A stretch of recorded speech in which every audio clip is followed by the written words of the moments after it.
자, 오늘의 합격 노트, 오늘 공부했던 내용 문제 보도록 하겠습니다. 자, 1번인데 공인중개사법은 공인중개사법 목적이 뭐였습니까? 공인중개사의 업무 등에 관한 사항을 정하여 그 전문성을 제고하고 부동산 중개업을 건전하게 육성하는 게 목적이라고 했습니다. 중개 업무를 적절히 규율한다 이런 말 없습니다. 좀 어렵죠? 근데 시험에는 21회 때 마지막으로 나오고 지금 12년 동안 시험에 출제되지 않았습니다.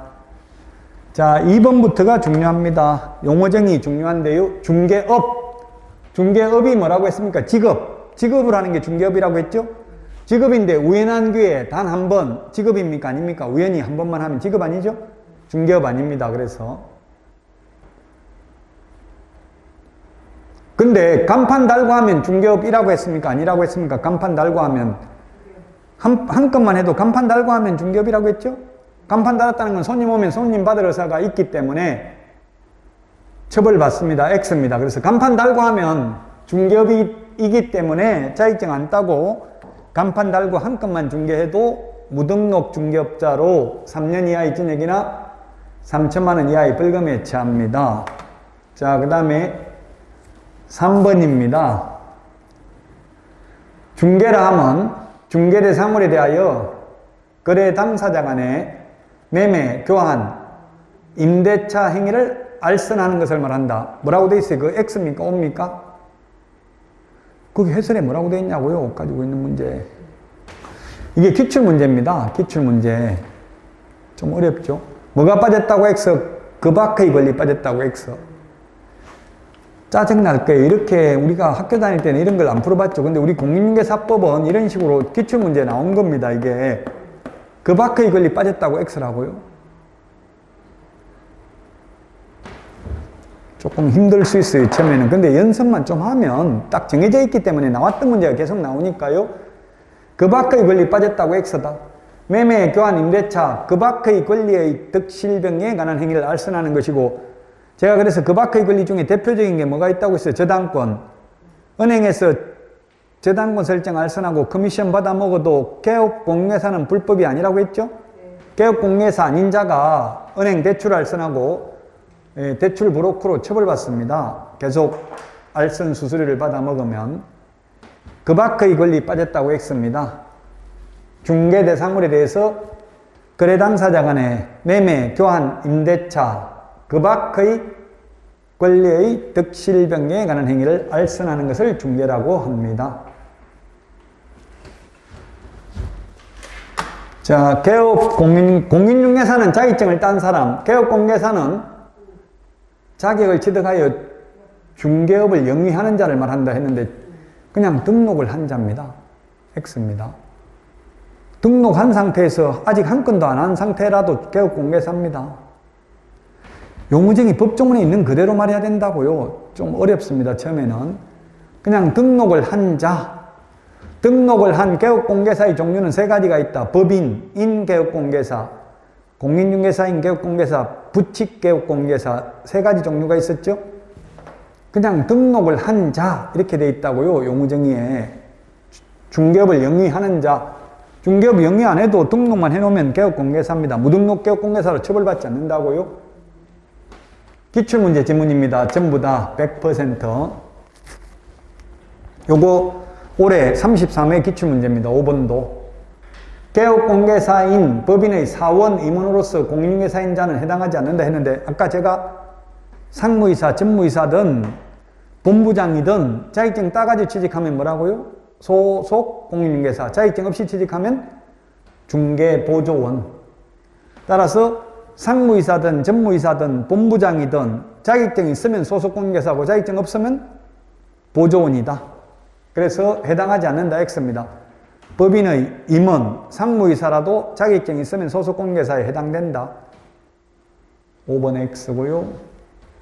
6번 보조원이라 하면 개업 공인중개사에 소속되어 중개사물에 대한 현장 안내 및 일반 서무 등 개업 공개사의 중개 업무와 관련되어 단순한 업무를 보조하는 자를 말한다.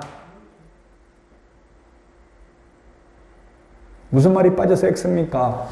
공인중개사가 아닌 자로서 이 말이 빠져서 X입니다. 기출문제 지문입니다. 공인중개사가 아닌 자로서. 공인중개사 자격증 있는 사람이 만약에 보조하더라도 그건 소속 공인중개사입니다. 공인중개사가 아닌 기출문제 이렇게 나왔어요. 제가 이렇게 냈으면 논란의 여지가 있을 텐데 기출문제 나왔다. 공인중개사가 아닌 자로서 이 말이 들어가야 된다. 어려워요? 처음에는 어려울 수 있어요. 지금 어려워서 몰라서 참는 거는 쉬운데 다 아는 걸 들으면서도 처음 듣는 것처럼 리액션을 하면서 어머나 이렇게 처음 듣는 것처럼 이렇게 들어줘야 그게 합격을 한다고요.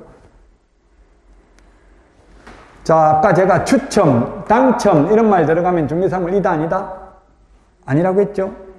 추첨, 당첨 들어가면 중개사물 아닙니다. 추첨을 해가지고 당첨돼야 입주할 수 있는 권리는 청약통장이라고 했습니다. 이런 거는 중개사물 아니다.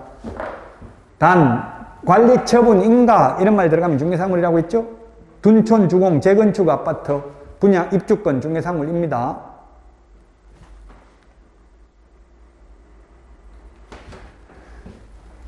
자, 이른바 대토권, 아까 대신 토지로 받는 권리, 대신 토지로 받는 권리, 현금 보상 대신에 대신 토지로 받는 권리는 아직까지 위치와 면적이 특정되기 전에를 대토권이라고 부릅니다. 이른바 중개사물 아니라고 했죠? 위치와 면적이 특정되면 중개사물 될 수도 있습니다. 대토권 중개대상물 아닙니다. 자, 그 다음에 중개보수병, 이거 33회 올해 기출문제입니다. 기출문제 지문이 10개 중에서 올해 기출문제가 반입니다. 5개가 올해 기출문제 지문입니다. 보수 변경에 관한 사항은 정책심의위원회 심의사항 해당되지 않는다. 심의사항 해당된다.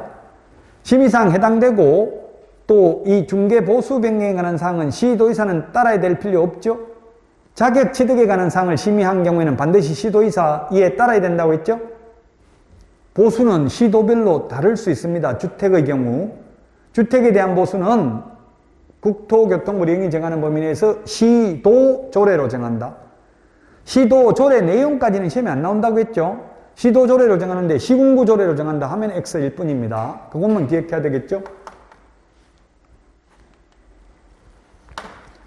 자, 이것도 10번도 올해 기출문제입니다. 올해 기출문제라고요. 자격증 합격자 공고일로부터 2개월 이내에 교부하는 게 아니라 1개월 이내에 교부합니다. 자, 그러면 이제 12월 보통 현실적으로는 보면 한 일주일 이내에 교부하더라고요. 이게 1개월 있다 주라는 게 아니라 늦어도 1개월 안에는 교부하라는 이야기죠. 기출문제 이게 많이 나왔던 지문입니다. 2개월 X, 1개월 대신에 1개월 이내에 교부해야 됩니다. 누가 교부한다? 시도지사가, 서울특별시장이 줍니다. 자격증. 서울특별시장 이름은 자격증에 있을까요? 없을까요? 없어요. 그냥 서울특별시장 이렇게만 돼 있어요. 시장은 수시로 바뀔 수 있으니까.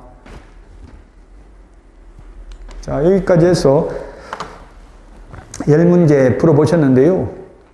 지금 틀리는 게 훨씬 참을 수만 있다면 나중에 도움이 많이 됩니다. 지금 다 맞춰버리면 오히려 흥미를 잃어요. 문제가 나를 쏘일지라도 슬퍼하거나 노여할 필요 없습니다. 참기만 하면 시험 보는 날 가슴 벅찬 희열을 느낄 수 있습니다. 계단을 밟아야 계단 위에 올라설 수 있다. 로또 사지도 않고 로또 당첨되기를 바라면 안 되겠죠. 일단 사야 뭐 당첨이 떨어지더라도 일단 사야 됩니다. 계단을 밟아 올라가야 시작을 해야 올라갈 수 있죠. 터키가 트리키예로 바뀌었죠. 이름 터키가 트리키예로 바뀌었습니다.